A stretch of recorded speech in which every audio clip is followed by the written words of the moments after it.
إن الله وملائكته يصلون على النبي يا أيها الذين آمنوا صلوا عليه وسلموا تسليما. درود الشريف بشوق سرور. اللهم صل على سيدنا ومولانا محمد وآله وبارك وسلم عليه وصل وسلم على جميع الأنبياء والمرسلين وعلى كل الملائكة منهم المقربون وعلى عباد الله الصالحين. خدا کے سر دچا پکاروی خدا کے سر دچا پکاروی پہ خبر کے اللہ بیز اللہ سرب بنا گرانو بدل رہے اہل سنت والجماعت کیسٹ مرکز پشتے قصخوانی کباڑی بازار پہ خبر خار دا مجاہد فیض اللہ دکان. لنڈ پلنڈا باید ہر مسلمان دا محمد مصطفیٰ صلی اللہ علیہ وسلم دا سیرتنا پلنڈ انداز کے مختصر دا سے خبر ہوئی کہ دا نبی علیہ السلام خپل نوم محمد صلی اللہ علیہ وسلم دا پلار نوم عبداللہ دے او دا نیکه نوم عبد المطلب دے چی پیدا کیگی پلار مخ کے وفات شو مور وفات پشپک کلنی کیو او دا نیکه وفات پات کلنی کیو دا 12 کالو پا عمر باندے شام تا دا بحیرہ راہب سرا دا تجارت سلسلہ 15 کلنی باندې بی بی خدیجه رضی اللہ عنہا سرا دا نکاح کیدلو 15 کلنی باندې مشر لور دا نبی علیہ السلام بی بی فاطمہ رضی اللہ عنہا دا آغی پیدایشو 40 کلنی باندې دا نبی علیہ السلام دا پیغمبری ظہور و بعثتو. مختلف روایات دی خو پراجح قول باندې 52 کلنی باندې د معراج واقعه 53 کلنی باندې د هجرت واقعه مدینه منوره ته او بیا د هجرت په 2م کال باندې د بدر غزا او د هجرت په 3م کال یعنی 22 میاش باندې د احد غزا. دا مختصر سیرت د نبی علیہ السلام او دا مدنی زندگی پلس کلنی کے نبی علیہ السلام ویش غزوات کردی دی یعنی آغا جنگونا چی رسول اللہ مبارک خپلور کے حاضری کردی دی او 52 سے سریی لی گلی دی صحابہ کرام قومندانان مقرر کردی دی دا آغی پا اطاعت کی جہاد تلخ کری لی گلی دی او د 3 کالو په عمر باندې نبی علیہ السلام د دنیا نه رحلت کړی چې مدینه منوره کې د هجرت 10م کال. نو یو مشهور غزا چې د اکثر مورخینو په نسبت باندې په 4م کال شوې ده او د امام بخاری رایه دی کې مختلفه ده هغه وایي چې نه دا په 5م کال شوې ده چاغی تا غزوة الاحزاب او غزوة الخندق ویلش. ننے تقریر دا خندق دا غزا متعلق چا دی غزا سر متصل غزوی بنی قریظہ هم راغلی دا داغی ذکر با هم ورکوش.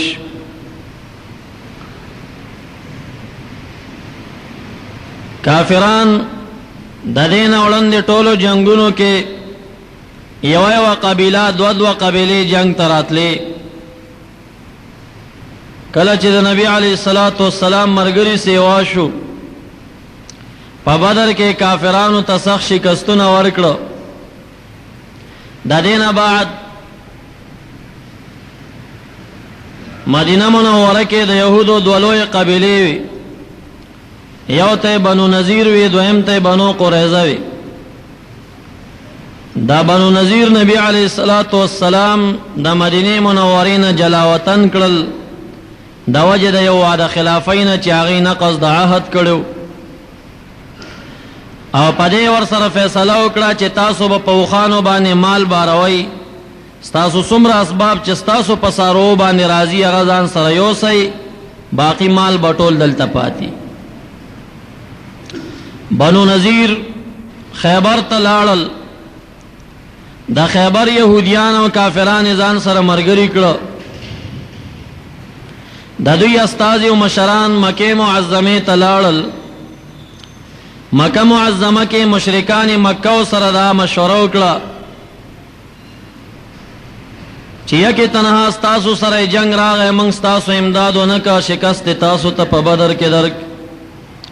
موږ باندې مدینه منوره کې جنگ راغی، تاسو زمنګ امداد ونکا، موږ د وطن نه جلا وطن کړو. کدا سے ځان ځانی وینو محمد رسول الله صلی الله علیه وسلم با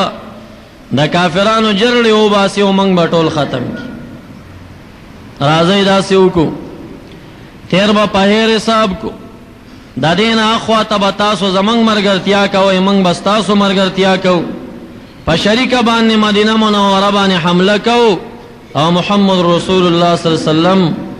یا ژوندې گرفتار او یا قتل او شهید وي او مدینه منوره د مسلمانانو د قبضو نه خلاصو. مشرکان مکه ډېر خيارو،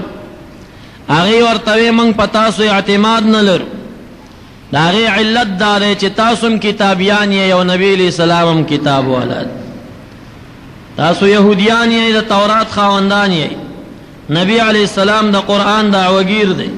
تاسو شریک اهل کتاب یې، کتاب والای. موږ مشرکان مکه کتاب والا نه یو، پغټه کې تاسو بیا موږ ته مرګري کیږئ. د خپل تصدیق د پاره تاسو نه دا تپوس کو، اے مشرانو د يهوديانو، دارا ته وای چې د نبی علی السلام دین په حق ده، کدا من کم شرکیات کو دا په حق ده. د بنو نذیر مشرانو بدبختانو د دنیوي مفادو د پاره غي ته وی چې دا تاسو د شرک دین د رسول الله دین نه پسو چند افضل دین ده، پام کوي چې هغه توانو اورال مکه معظمه کې چې کم بوتانو د مشرکانو د تسلی د پاره هغه ته سجدي مو لګول، نو مشرکان مکه ور باندې اعتماد وکړ، لاسلی کی سره وکړه چې بس شریکه باندې به مدینه منوره باندې حمله کو. د دینه بعد د بنو نذیر مشران د غطفان قبیله تلاړه او مشهور او غټه قبیله وا، هغه هم لاسلی ور سره وکړه. غیر چاپیره چې څومره قبایل د عربانو، کاغه مشرکانو، کاغه اهل کتاب يهودو نصاراو، ټولو په شریکه د لاسلی کو کا چې نبی علیہ الصلوۃ والسلام علاج وکاو. دی غزا ته غزوه الاحزاب ویلش، او احزاب غزوه الاحزاب ورتول او احزاب ډلو ته ویل شي. د کافرانو ټول ډلې په دې غزا کې سره متفق وي، او دې ته غزوه الخندق ویل شي. خندق ورتول وی مسلمانانو د ځان د نجات د پاره خندق استلو. نبی علیہ الصلوۃ والسلام ته اطلاع رااله چې خوشا ټول قبایل د عربانو اتفاق کړی دی مدینه منوره باندې و حمله کوي. صحابه کرام راغون مشورې ورنه وغوښتلې چې سبکو، چا یو رائے پیش کولا، چا بل رائے پیش کولا. حضرت سلمان فارسی رضی الله تعالی عنہ چې د فارس صحابي و، نبی علیہ الصلوۃ والسلام ورته ستاسو فارس کې چې یو مظلوم قوم باندې ظالمان ډیر شي، د مظلوم قوم د نجات لار نه ای، هغه بیا پس شي ځان بچ کئ. هغه ورته ویل ته زمنګ رواج داس چې د خپل کلی نه خندق وکني، د خندق سور لس غزا ورکی، پاغه باندې کپ او جوړم لس غزا کی، کپاغه باندې پیدل سوکرا پوریوزی دغه مورچلی جوړی پغشي ولی، کاسونه په باندې رادانګ رادنګل نشیلن غورځيږي. دا طریقه د نجات. نبی علیہ الصلوۃ والسلام له سلمان را یخکول ده مدینه منوره کې سالور اړخو پدې اړخ باندې بني قریظه پراتو. بني قریظه اگر که يهوديانو خو نبی علیہ السلام سره داسې لاسلیک کړو چې ستا دشمنانو سره به موږ مرګرتیا نه کوو، زموږ دشمنانو سره به ته مرګرتیا نه کوې، زموږ بخپلو کې په یو بل ډز نه وي. کفارو خو لاسلیک داسې شو. نبی علیہ الصلوۃ والسلام دا زنانه شاته کورونو ته ولېږئ، په دې کورونو کې د اوسېږي ولې اسم شاته بنو قریظه پراته دي، هغې سره زموږ لاسلیک دی، هغه اړخ نه په موږ باندې کافران نشي راتلی. په دې اړخ باندې او په دې اړخ د مدینې منورې د کجورو باغونه، هغه زمانه کې د کجورو په باغ کې جنگ نشو کېدی، ځکه دغه شو گزارونه د کجورو ډډونه نیسي، جنگ ورکې نشي. رسول الله مبارک په دې اړخ دواړه خونو نه مه یریږئ، په دواړو اړخونو کې د کجورو باغونه دي او کافران په دې اړخ جنگ ته زړه نشي ښه کولی. یو اړخ پاتې شه د جبل صلع په اړخ باندې، دا اړخ وای دې اړخ ته خندق وکنئ، په هرو لسو صحابه کرامو باندې څلوېښت ګزه ځای تقسیم کړ، 40 ګزه اوږده، 10 ګزه جوور او 10 ګزه سورور، او یا 10 ګزه ځای دوه روایت دي. خو رسول الله مبارک اعلان وکړ چې د کم چا پځې کې یو سخت کاڼی راووته چې د هغې د ایستلو علاج نه ورته، نو ما دې پې خبرئ. صحابه کرامو کار شروع کړ. د نوجوانانو تعداد 1000 کسان صحابه کرام دي. رسول الله مبارک په آس باندې ور باندې ګرځېږي، ګزمې کوي، کافرانو لښکرې لا تیاری کوي، را رسېدلی نه دی. مخکې نه نبی علیہ الصلوۃ والسلام علاج شروع کړی، مخه نیسي. د سلمان رضی الله عنه په حصه کې یا د یو بل صحابي په حصه کې یو دوه کاڼي غټ راله، پرخې رالی. رسول الله مبارک ترال، یا رسول الله دلته یو دوه کاڼي دي، موږ ته علاج نه راځي. نبی علیہ السلام راغی، کولنګ اوچت کړ چې یو ګزاري ووهه، د هغې نه یو برېښنا لاړه. رسول الله مبارک ته څه نظرونه او ځایونه ښکاره شو، حتی کې چې په هغه برېښنا باندې د شام ځینې ماڼۍ ښکاره شو.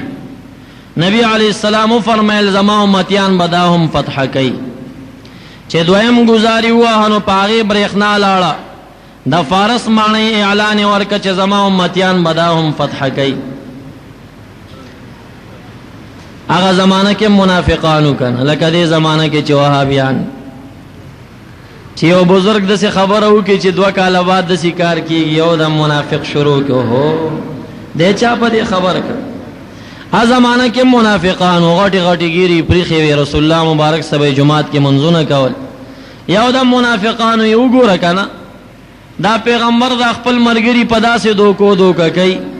د کافرانو د ډار نه ځان نه خندق تاوي او ملګرو ته په دې دوکه ورکوي چې زه 10 کاله بعد حالاتو نه خبر یم. ته د دې نه چا خبر کړې؟ چا محمد رسول الله ته خبر یوړ؟ دا اعتراض دی اوسنی نه دی، دا د نیکونو هغه زمانه کې منافقانو کړو. د رسول الله په علم غیب باندې اول اعتراض د رسول الله د زمانه منافقانو کړی. یو د خندق په غزا کې شوی دی، او یو د تبوک په غزوه کې چې رسول الله مبارک واپسې کې را روانو، یو ځای کې قافله واړوله، نو اوښه داسې سرې ده، یو ناو ته لاړه، اوښه ستنه شوه. رسول الله مبارک وی زما اوښه نشته دی. علي صاحب ته وی وګرځېږه زما اوښه پیدا کا. منافقان اوازې خورې کړې وې، که دا پیغمبر وی خپل اوښه دې پیدا کړي، دی وایي زه په دې پوهېږم، د اوښې نه خبر نه دی، او دی دعوهګیر د پیغمبرۍ. ګوره اول اعتراض هغې دا و. رسول الله مبارک وی داسې غصه و، راوي فرمایي وی مخ مبارک تک سرو د غصې نه. یو راوي وی ما رسول الله مبارک دومره غصه کله نه ولیدلی لکه په دې ورځ چې غصه و. پاسېده د الله ثنا یې ویله، بیا وفرمیل والذي نفس محمد بیده ما اعلم الا ما علمني الله تعالی، پاغه ذات مې قسم چې زما روح داغه په قدرت کې دی. ګوره ما ته علم نشته او چې څه علم دی ما ته خدای را کړی دی. اذهبوا الى وادي كذا وكذا وشعوب كذا وكذا، زې لاړ شي فلانی ناو ته فلانی ونه ته لاړ شي د ونه په جرړه کې زما د ونه د اوخي پړې نه خته دی اوخه مې زور لګی چې ما تراشي خود اوخي پړې د ونه په جرړه کې نه خته دی راتلې نشي صحابه کرام چې لاړ او مکه شان ته د اوخي پړې د ونه په جرړه کې نه خته اورای واسطه رسول الله مبارک د دې حالاتو نه خبرو لیکن انبیاء دا شینه په کشفونو نه کوي دنیا دار اسباب ده دار اسباب کی کارونه ټول په اسباب باندې خدای تعالی ډیر کارونه تاسو ګورئ نه خدای په اسباب کارونه کینو پیغمبران بسنګ به سبب کارو کی چا بسترګې پټی کی ما کا شپوري دو ورشه دا سه چل لینا انبیاء او اولیاء دا سه کینا اگر کاغی ته خدای علم ورکړل دي شینو لیکن اسباب باندې غی کار کوي او شی مې ورک دی ورشه تاسو ولټیږي اور پسې دا دلیل لدی نه چې رسول الله مبارک باندې نه خبر نو تقریر وکا وی تاسو کې ځینې خلک پیدا شوي زما په علم اعتراض کوي عمر فاروق سے پاسه ده یا رسول الله حذیفه سے پاسه ده یا رسول الله چا اعتراض کړی دی رسول الله مبارک دومره غصه او استاپلار اعتراض کړی دی هغه خاموش کېناست رسول الله مبارک چې تقریر سخت کا عمر فاروق سے پوښتنه چې نبی علی السلام غصه ده پاسه ده ويا رسول الله رضيت بالله ربا وبالاسلام دينا وبك نبيا وبالقران اماما وقدوه دا الله پیغمبر په دې رضایم چې الله زمنګ رب دی اسلام مدین نه ته مخکله پیغمبري قران مو امام او قدوه ده یا رسول الله من تعفو کا خدای بتا تعفو کی کمن کې هر چا سبدي کړي هغه عفو ورته وکا رسول الله مبارک اعلان کفال انتم منتهون آیا من کېږي بیا به زما په علم اعتراض نه کوي زر صحابه کرامو بچغي والی یا رسول الله نعم بیا به اعتراض نه کوي رسول الله بیا ورته وی فهل انتم منتهون من شوي بیا به نه کوي اعتراض خلکو وی چې نه بکو پدریم کرته چې اعلان چغته وېستا نبی علیہ السلام را کوش صحابه کرامو ته ویزي اوس خندق بیا وکنه هغه زمانہ کې منافقانو د اعتراضونه کړیو خندق کنستل کېدا یو صحابي مبارک ته روټي اونره سیده اوګش دا خېټه پورې یو کانه تړلې دي راغه یا رسول الله قریب دې چې نور مرګ ته نږدې کېږم د ډېر لږه د لاس لمنې او چا تکړه خېټه پورې می کانه تړلې دي راوی مبارک وای نبی علی السلام د خاورو یو ډېر کې و د ډېرې ته اډه وهلې و دا سي اډه وهلې و چې صحابي مبارک ورته دا ګیله وکړه چې زه دومره اوګم د خېټې پورې می کانه تړلې نبی علی السلام رانیخ لمنې اوچا تکړه رسول الله مبارک د خېټې پورې دوه کانی تړلې و د لوګي د لاس حضرت جابر رضی الله تعالی عنہ ولاړ دی هغه وی زمانه د رب په ذات قسم وی چې د رسول الله مبارک دا د رنگ سرواله او سپینواله چې مالی دلو خدا خندق پوره چې لمن اوچا تکړه ما چې خېټه مبارک ته وکتل په ګردونو دومره ککړه و چې د وجود سپینواله او سرواله ورکه نخ کارید په لمنو کې نبی علیہ السلام خپل هغه خور د خندق نه اوچتی کړي کور ته پمنډه منډه راځي بیبي رسول الله مبارک د لوګي نه خېټه پوری کانی تړلې دي تا سره د خوراک سنشته دي هغه ورته وی لک سکم 2 کیلو وربشي دي او یو وړو کې د چيلې بچی را سره ده دا حلال کا رسول الله مبارک ته دعوت وکا چيلې حلال کا اوړې واغل دا وربشوړ دي جابر رضی الله عنه رسول الله مبارک تراغه یا رسول الله ما تاسو ته روټي کړی دا هغه ورته وی یوازې ما ته دې کړی دا کنور مرګري مراسه شریک دي حضرت جابر سے وی ما ته حیا رااله ما یو کوم چې نور مرګري نه دي شریک رسول الله خفنش او کو ورته وایم چې ټول دینو زما کور کې خو په کم 2 کیلو وربشي دي یو وړو کې د چيلې بچي دا بزرو کسانو ته څنګه رسیږي خاموش شما رسول الله مبارک اعلان وکا اے د خندق خلق ټول راغون شه جابر نن تاسو ته روټي کړی دا کله کله د نارینه حوصله د زنانه نه کمزوري جابر رضی الله عنه ای په ما ور خدای رااله پمنډه منډه کور تر عالم بیبي ته می والله العظیم او شرمېدم بیبي را ته وی ولی ویدا پوکم 2 کیلو وربشي دی محمد رسول الله زر صحابه کرام را روان کړي دي مل مستیات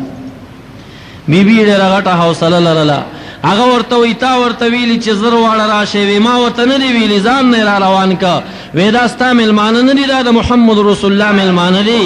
د دې په مړولو باندې باغه پويږي ته ولې ورختای خو رسول الله مبارک جابر صاحب ته وی چې زه درغلی نه یم کټوی به د نغري نه کوزې نه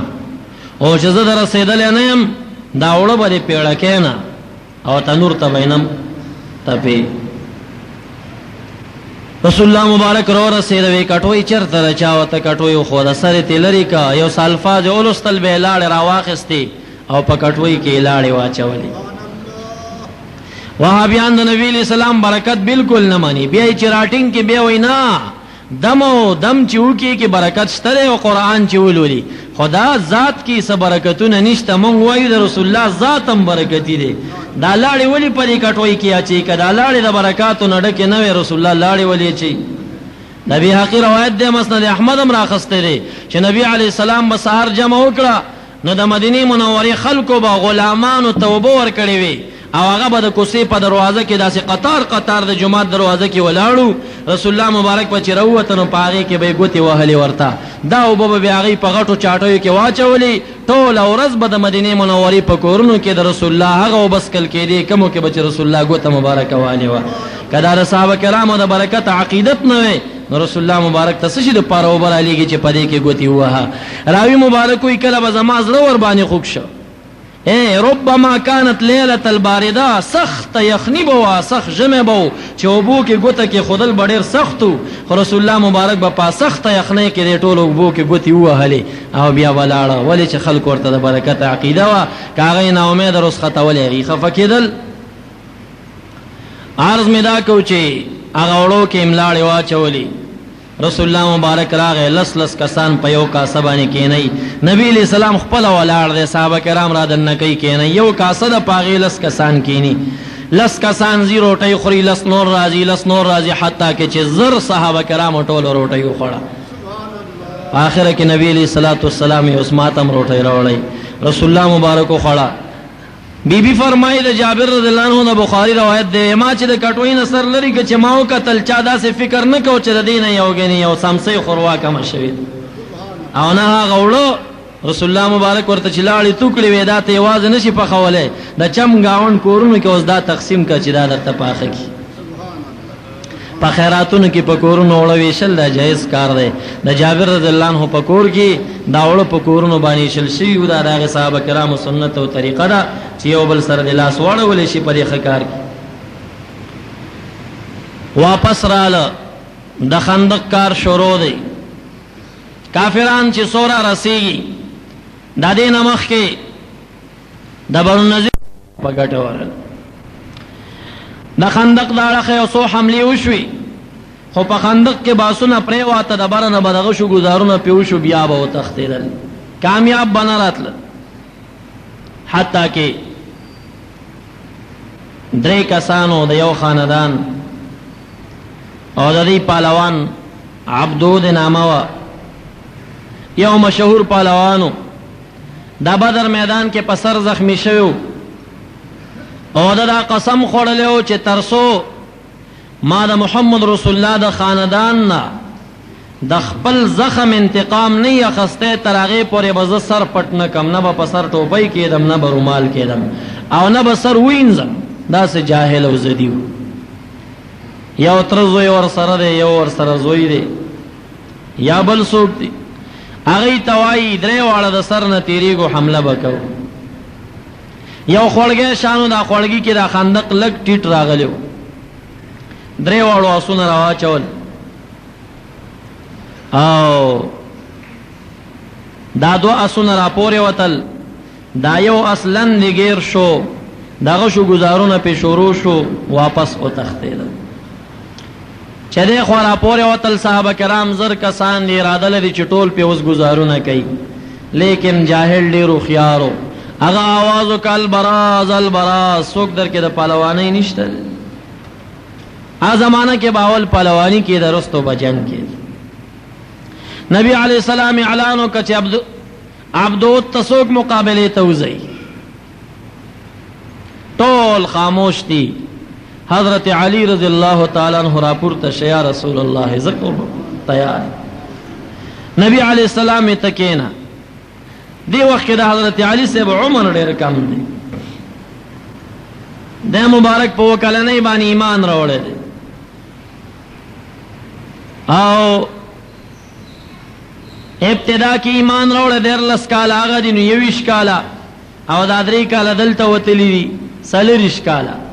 د 40 کال عمر چې کم دی د 10 کالو نه وروسته د انسان طاقت او د موټو زور برابري. 10 کلنه مخکې انسان کباتوري او چغي وحیدا چغي بیزای د انسان د وجود استقامت او طاقت چې کم دی موټو ته چې راځي هغه 10 شنه تر سلويختو کالوي. دا د انسان په خزوانی ده ځکه به جنتیان په جنت کې 10 یا 13 کالو په عمر باندې دا خپل ځواني ده. رسول الله مبارک بیا اعلانو کا چې د مقابله تبسو کوزي. حضرت علی سے پاسې د یا رسول الله زبوس هغه بیا کې نو وې تکین پدریم आवाज باندې حضرت علی سے بیا پاسې ده.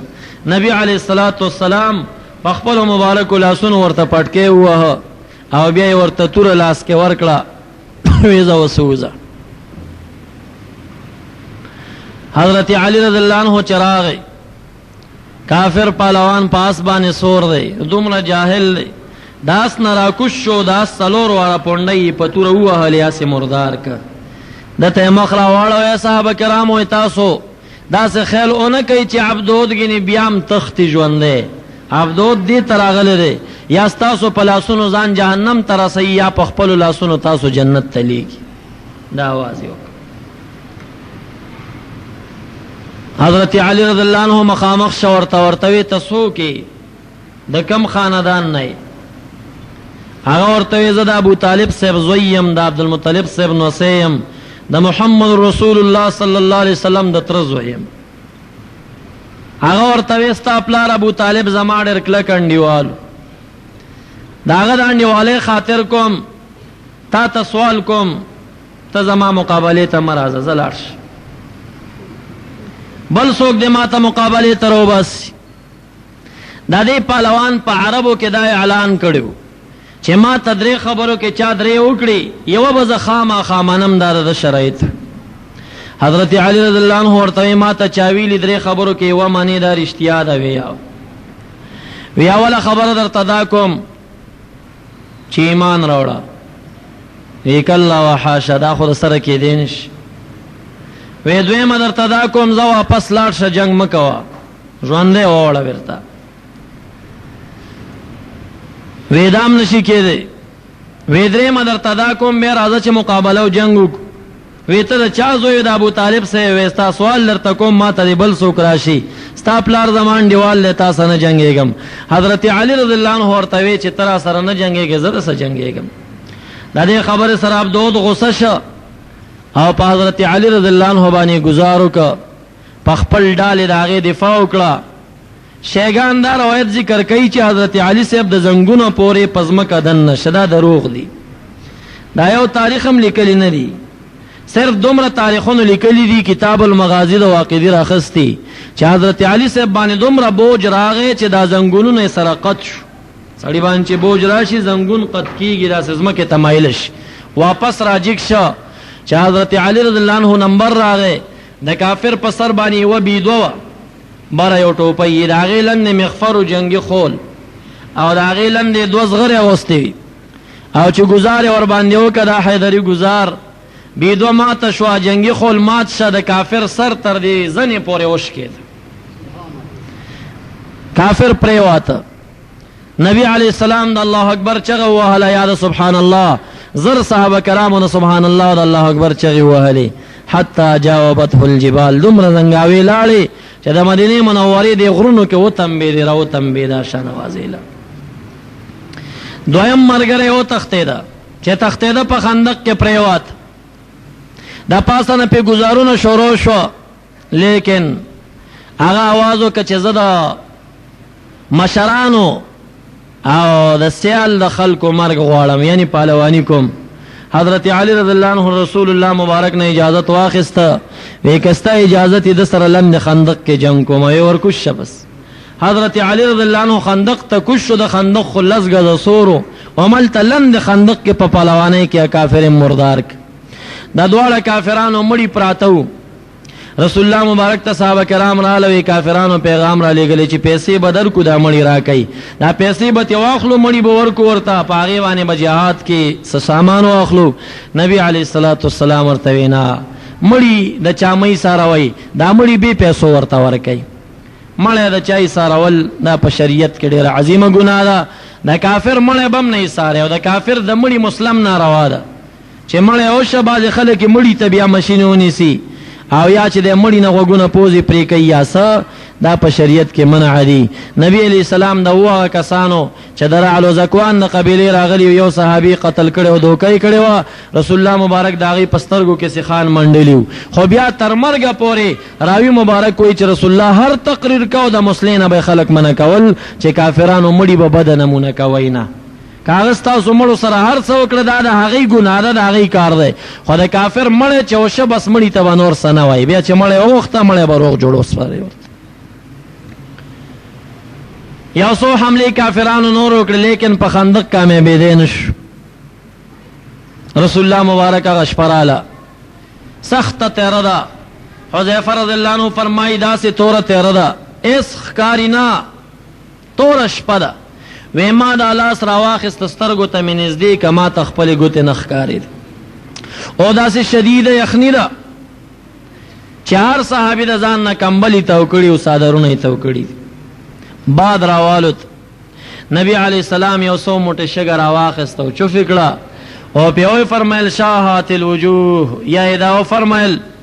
حامیم حمل امر وجاء النصر فعلينا لا ينصرون دا په ولستل جو فکر او دا غاړخته چې دا څومره کافران راغلي او د هر کافر سترګو ته دا غشګي ذره ورسید اورون امر شو دیږي واوختل حتی کې بعد دومره زیات شو چې هغه ساروي کومه سارو پړی وش کول نبی علیہ الصلوۃ والسلام ګرځيږي غزمه کوي دومره یو ورځ په تکلیف راغی چې د سحر منځ د ماسپخیم منځ مازیګر منځ د ماښام منځ څلور منځونه نبی علیه الصلوۃ والسلام او د صحابه کرامو نه قضا شو دې ته څوک نه جوړېدل چې منځ ورکې وکړي دومره دغه شو بارانو په مدینه منوره باندې په یو ځای باندې د نبی علیه السلام نه څلور منځونه او د صحابه کرامو نه قضا شو رسول الله مبارک اخره کې خیرې موکړه چې خدای دې داسې خراب کړي لکه موږ باندې چې د خدای د عظیم عبادت قضا ک بیا یې ماخوستن هغې ټولو قضایي راوګرځول دا امت ته یو تعلیم چې جهاد کې سختی در باندې راشي مونږ به قضا کوي خو د کافرانو مقابله وکړي په دې آن کې نبی علیه السلام پاس ګرځېږي او اوس یو استازی جاسوس پیدا کوي چې پورې غاړې واړی چې د کافرانو حال څه دی حذیفه رضی الله عنه فرمایي زه پې پوه شم چې دا جاسوس لټوي یو کنده او په دې کنده کې پټ شوم چېرته ماته ونه وایي چې جاسوسۍ ته لاړ شي وی د کندې په غاړه رسول الله مبارک پاس باندې تېرېږي وی زما د دې خپو دا شغارې اواز یې واورېده ما ته وی من انته څوک ما ورته وی حذیفه وی حذیفه ما وی راپورته شتم دې کار ته جوړي راځه جاسوسۍ ته ووړه چې رالم ما ورته وی یا رسول الله وجود مې رپېږي په ما زلزله ده ما ته دعا وکړئ چې ونه یېرېږم وی زه یې دم کړم وی چې دم یې کړم چې پورې غاړه واوښتم دومره اطمینان راته نصیب شه ما داسې فکر نه کو چې زه کافرانو درمیان کې ما وی زه مدینه منوره کې د صحابه کرامو ډله کې روان چې پورې غاړه واوښتم ګورم ما ته رسول الله مبارک وی کې یو کافر دی وژلی شو نو وژنی ما بیا ته ګیرېږي ته جاسوسۍ ته ځې ستا د وژلو کار نه دی توره را سره ده واوښتم اور بل دی یو کس دی ډېر چاق دی او دا لمنې داسې په شا راړولې ده او دا شا د اور ته ګرمۍ ما دې خوا کې ملګري نه تپوس وکړه چې دا سړی څوک دی وی ما ته وی دا ابو سفیان دی د کافرانو مشر دی وخت کې دی دا ابو سفیان دی درسته ایمان راوړی دا د معاویه صاحب پلار دی د یزید نیکه دی بدر د احد غزا کې هم دی مشر دا ابو سفیان دی وی ما ښه قتلولی شو لیکن ما ته رسول الله مبارک ویلي چې څوک به وژنې نه ابو سفیان اعلان وکړه تیاره زیاته داسې نه څوک جاسوس در کې رادن نشي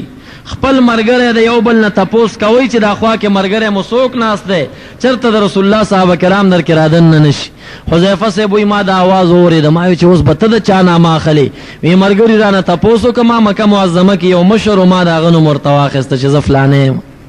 جاسوس ته دروغ ویل شریعت کې روایي. خو چې دا اور بعد زیات شعور یې مړ کړه کټوۍ واړولې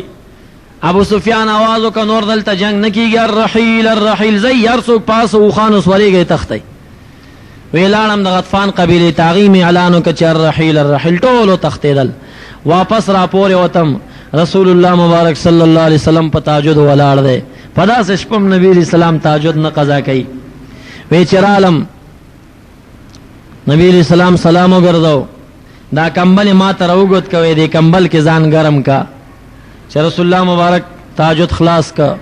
په دې کمبل کې رسول الله مبارک مخ په وغځولې د دې اړه ما ورکه خپل وغځولې په یو کمبل کې ځان سره پټ کړم خبر راته نه کوي زوی د یخنۍ نه دا سره پیغم. حذیفه صاحب بیا فخر کو ویزا غسوکم چې ما محمد رسول الله سره په یو کمبل کې آرام کړی دی او یو کمبل کې می خوب کړی دلته بیا نبی اسلام دی او د کړم نه چې تا ډېر بی خوبي کړی دا چې کله ښه آرام شو رسول الله مبارک ورته اوس حال ته وایا هغه ورته واقعا بیان کړ چې ټول تختیدلې دي څوک نه دی پاتې. شپه تېره شو نبی علیه السلام صحابه کرامو ته اعلان نذیر وکړ ټول لاړ خپل کورونو ته ټول په ګردونو آلوده وو چا لمبل چا ځانونه صفا کول. نبی علیه الصلاۃ والسلام لاړ غسل خانې ته اسلام یې اوی لمبل چې اوی لمبل د لمبان رستو رسول الله مبارک به د اثر د شکل کې پمنځ بیلولو خی اړخ سر ګومنځ کړی دی چپ اړخ سر ګومنځول لا پاتې دي چې د مسجد نبوي په دروازه کې حضرت جبرئیل علیہ السلام په سپین اسپ باندې سور دی ولاړ دی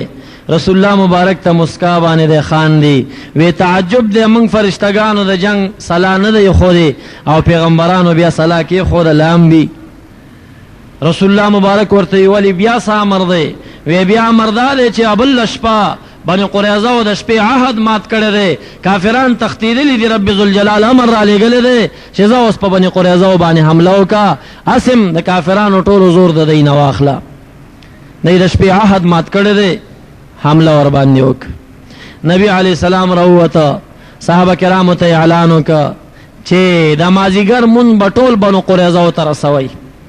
مدینه کې څوک مونځ ونه کوي د مازیګر مونځ به بني قریظه ته ټول رسوئ. صحابه کرام په لار روان دي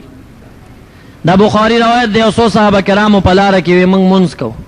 چا ورته وی دا مونځ څنګه کوئ رسول الله وی بنو قریظه کې به مونځ کوئ هغه ورته وی نه د رسول الله مبارک دا مطلب دی چې ساریږئ ما ځنډېږئ ما ځان شپال ته ورسوئ اوس زه په لار روان یم د مانځه ټیم دی زه دلته مونځ کوم دا منع نه دی. دقه ځای امام بخاری شارحینو راخسته دی چې امامان د مذهبونو دا د حدیثو خلاف نه کوي ا د حدیث مطلب لټي او ابيان د حدیث په مطلب نه پويږي لګوره و امام صاحب د حدیث خلاف کړي حدیث خلاف نه په دې ځای صحابه کرامو د حدیث خلاف نه کړي. رسول الله و مدینه قریظه کې به منځ کوي د ماجیګر صحیح مقصد دا دی چې دلته مې ساریږي بیا شپه نشي رسوله مزل ډیر دی وختي روان شي نو چې چا مونږ منو قریظه ته رسولته وکي چا په لار خو ساریږي ما دا د صحابه کرام دي رسول الله په قول کې تعویل کوي او مونږ په لار باندې کوي دا ناجیز کار نه دی د رسول الله د یو خبري صحیح محمل لټول. نبی علی السلام روان دی یو بډای زنانه د تپوس تی کوي مخ کې څوک په مخ درل وی څوک هم نو یو سړی او په سپین اسپ باندې سور ډیر تیز روانو رسول الله مبارک فرمایل دا حضرت جبرئیل علیہ السلام چې زمنګ نه مخ کې د جنگ ډګر ته ځان ورسو. کافران چې خبر شو چې نبی علیہ السلام او صحابه کرام غصه دي ټول ورسېدل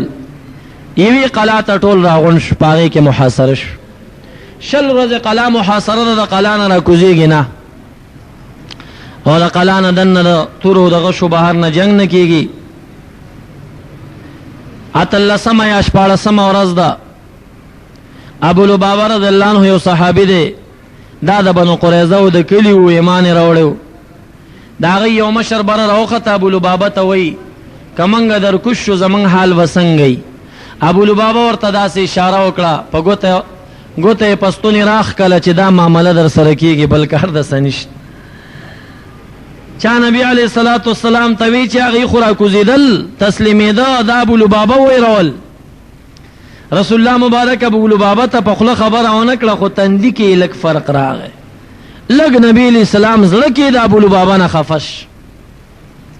دا بازي مریدانو نه پیران خفشي کنه بیا مریدان غاړه کې پړې واچي وابیان وې دغه د شرک کنه دینه غټ شرک شته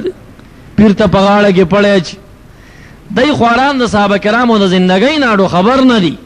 ابو لبابه چې خبر شې چې محمد رسول الله رانه خبره جنگ پرې خو د غزای په ځای پرې خدا مدینه منوره تراغه زنانه ته پړې پلاس کې ورکو ویراشه د مسجد نبوي دی برجې پورې ما کلک کلک وتړی تر سوچ محمد رسول الله خوشی کړي نه ماغه پورې بززان نه خوشی کوم اے سو رضی ابو لبابه دی برجې پورې تړل شوی دی او چې کله نبی علیہ السلام مدینه منوره ته راغی ولې ابو لبابه څه کړی دي وی ابو لبابه ایمان رسول الله خفه دی چې دې مې خوشی نه کې ززان نه خوشی کوم نبی علیہ السلام یې پړې کولاو کوې ززان نه خفه نه نو عرض می دا کو صحابه کرامو نه چې رسول الله خفه کیږي ځان په پړی باندې تړي دا مریدان د هغه صحابه کرام هغه سنت پوره کوي چې پیران مبارکان ته خفه کیږي یا غاړه کې پړې چي یا د معافی د پاره چې کم نه زارې ته ورزي معافی ته نه غواړي آخر کې دا غي مشر اعلان وک چې زمنګ په خانه مشر سعد نوميږي او سه ایمان راوړې سعد چې څه فیصله کوي زمنګ هغه فیصله قبول ده سعد د خندق په غزا کې زخمی شوی او شل ورځې زخمی پروتو نبی علی السلام سعد راولې سعد چر واستې شه د بخاری روایت ده نبی علی السلام صحابه کرام ته وی قوموا لسیدکم خپل سردار ته پاسېږي وابیانو ته چې دا پیش کې وینا د دې دا مقصد ده چې د سردار خدمت ته پاسېږي زر کسان د یو مریض خدمت ته پاسېږي زر کسان چې د یو مریض خدمت ته پاسېږي او به شي د خدمت په ځای باندې او خدمت نه کوي زرو کسانو ته څوک وایي چې پاسېږي د یو مریض خدمت وک رسول الله مبارک وی قوموا لسیدکم سردار ته پاسېږي علامه ابن کثیر بدایي کې د روایت راخسته قیل لتعظیم سیدکم دې مقصد دا دی د بعضو په قول باندې چې د خپل سردار تعظیم ته پاسېږي دی وی تعظیم د پاره ودرېدل ناروا دي نبی علیہ السلام صحابه کرام د سات تعظیم د پاره ودرولې دي صحابه کرام ودرېدل سات سیب کوش اے سات دا کافران وی ته زمنګ په خانه مشري اگر کې ایمان نه راوړل دي همنګ پتا ډېر اعتماد دي چې تاسو فیصله د منګ هغه منو سات سیب خوشل ورځ زخمی توپ تیر کړي زخمی وډر غوسو هغه زما فیصله منی ویاو وی چې چا ایمان پکې راوړ ټول بچتي ایمان چې چا رانوړ مشران او نوجوانان دا ځوانان دا ټول حلال کوي خزي وینځي کوي الکان غلامان کوي مال نو عرض می دا کو چې ټیم اگر که پورا دی خو جهاد متعلق دا څومره بیان چې وشه دا سو هفتو رئیسي د دې مقصد صرف دا نه چې یو قصه د عوامه اورید او ختم شوه بلکې د دې قصونه عبرت اخستل پکار دی او جهاد هغه عظیم عبادت ته چې نبی علی السلام د دې متعلق فرمایي الجهاد ذروه صنام الاسلام جهاد د اسلام د بوکان بر سر دی په اوخ کې بوکانو چت دی او د هغه بر سر هغه جهاد دی دا شان نبی علیہ السلام فرمائی د کم امتی سترګې چې د جهاد په پیره کې غړېدلې پاتې شوي په دغه تنه باندې د جهنم اور حرام دی رسول الله مبارک فرمایي د چا خپې چې د جهاد په ګردونو کې په ګردونو آلوده شوي دغه خپو او دغه تنې باندې د جهنم اور حرام دی رسول الله فرمایي چې د جهاد په اول صف کې د یو امتی یو من په یو کم 50 کروڑه باندې یعنی د دوه حدیثو د ضرب نه دا جوړیږي یو کم 50 کروڑه باندې جهاد په اول صف کې یو منځ د امتی قبليږي دا منځ ګوره دا په علم کې یو کم 50 کروڑه نه ملاويږي دا په حج کې نه ملاويږي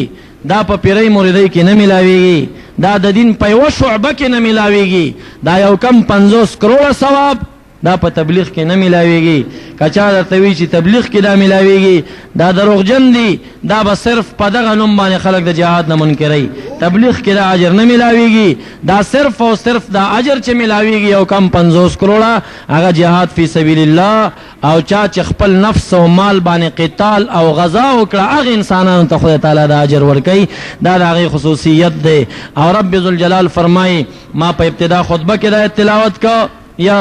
ایها الذین آمنوا اے ایمان والو هل ادلکم علی تجارت تنجیکم من عذاب علیم آیا داسې تجارت دروخم چې تاسو په د دردناک عذاب نه خلاص شئ او د دردناک عذاب نه تاسو ساتي داسې تجارت داسې بیع او شراء او کار دروخم صحابه کرام ورته وی چې خودل شډیره خدا الله آیت نازلای تؤمنون بالله ورسوله هغه کار چې تاسو د درناک عذاب نه په خلاصيږئ دا ده چې په خدای تعالی ایمان راوړی او په نبی اسلام ایمان راوړی مونږ ټول لله الحمد په خدای تعالی او په رسول الله ایمان راوړی دي لیکن یو بل شی چې د عذاب نه په سړی خلاصيږي هغه الله فرمای وتجاهدون فی سبیل الله باموالکم وانفسکم تاسو به جهاد کوئ د خدای په لار کې په خپل مال او په خپل نفس سره ذالکم خیر لکم ان کنتم تعلمون دغه کار درته ډیر غوړه دی که تاسو په خپل ګټه تاوان باندې پوهیږئ نو څه چل به الله وکړي که تاسو جهاد وکړه یغفر لکم ذنوبکم رب درته ګناهونه ټول معاف کړي ويدخلکم جنات جنت ته به ودننه کړي تجری من تحت الانهار چې لاندې ورنه څلور قسمه ښایسته ولي وروانې دي ماڼیو د ونو د هغې لاندې ومساکن طیبة ښکلې ښکلې بنګلې مسکنونه به درکړي ذلک الفضل العظیم دا هغه عظیم احسان او فضل دی یا فوز العظیم دا مسلمانان پر رشوت ډیر خوشحالیږي الله ورته یو رشوت وړاندې کوي که جنت ګټه رستو د هغې نه نه خبر نو لږ ځان دې نه خبر کوي واخرى تحبونها نصر من الله وفتح قریب اے مسلمانانو جهاد کی یو بل کارم شته دی هغه څه شی تحبونها چې تاسو ته ډیر ګران او خوښ دی هغه غنیمت دی او مالداری دی او پیسې دي وینځې پکې ملاویږي غلامان پکې ملاویږي پیسې پکې ملاویږي نو اسم دنیا پسې ورک ورکې خو جهاد ته راوځئ جنت هم ملاویږي اخرى تحبونها الله یو کار بل پکې ملاویږي چې تاسو ته ډیر ګران دی چې غنیمت دی